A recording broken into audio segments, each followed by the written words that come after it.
Football. Whether you love it or hate it, you can't deny how unbelievably popular it is here in the States.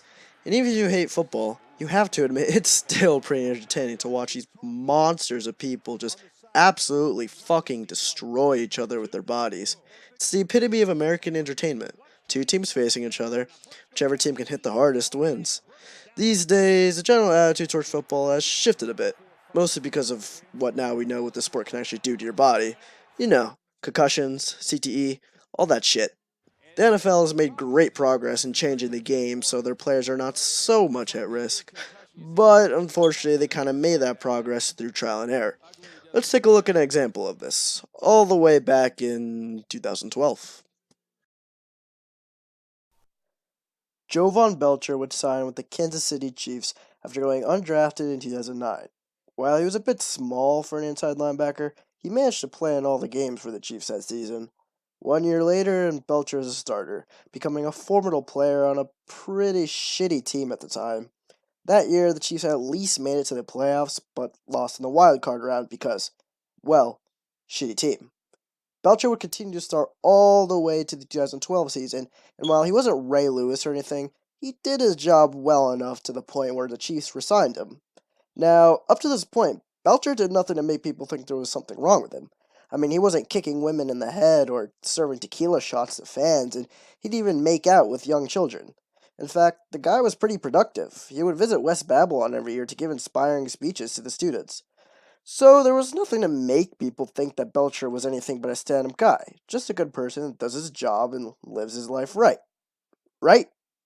The linebacker Jovan Belcher was supposed to be taking the field today for the Chiefs. That is not going to happen, however. Police say Belcher killed his girlfriend on Saturday and then killed himself in front of his coach. Caught in the middle here, the most innocent conceivable victim, the couple's 3-month-old baby girl. Well, shit. I guess the only real way to understand what the hell happened here is to break it down and make things simple. So here you have Jovan Belcher, a mediocre pro athlete. In 2012, Belcher had a girlfriend, Cassandra Perkins, and they lived together with their baby. Physically, there was never any problems with this family. It's not like Belcher beat his kid with a stick or anything like that. However, Belcher and Perkins did get in many heated arguments. And over what? Most likely the dozens of women that Belcher cheated on her with. One night, over fighting relentlessly over this matter, Belcher all of a sudden flew into a fit of rage, pulled out a handgun, and shot his girlfriend 9 times. Afterward, with his gun, he drove all the way to the Chiefs' training facility, Arrowhead Stadium. Scott Pioli, the general manager, found Belcher in the parking lot aiming his gun at himself.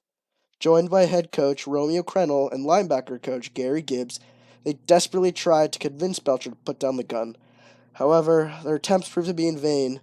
As Belcher heard the sirens of police arriving, he asked Pioli to take care of his only daughter, and Belcher pulled the trigger, ending his own life. It's difficult to say where this tragedy began, and that's really because there was no beginning. No one will ever know why Belcher killed his girlfriend, if there was a rational reason at all.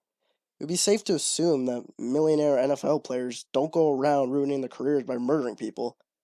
Well, never mind. However, when Belcher's brain was studied 2 years after his suicide in 2014, it was found that Belcher was suffering unknowingly from CTE, which gives at least some perspective to why he did what he did. Like many people before him, he became a victim of the sport, and the possibly long career ahead of him. It's sad to see that this is how Belcher's story ends. But if his death brought anything positive to the world, it's the increased awareness of CTE and other football-related trauma. Knowing how it affected Belcher, we can give more help to those who are suffering from it before the NFL has another tragedy on its hands. Or before they do so many stupid things that they get cut from 3 different fucking teams. Football is an American phenomenon, and it's sad that something that brings so much joy to the nation could be a detriment to so many people's lives.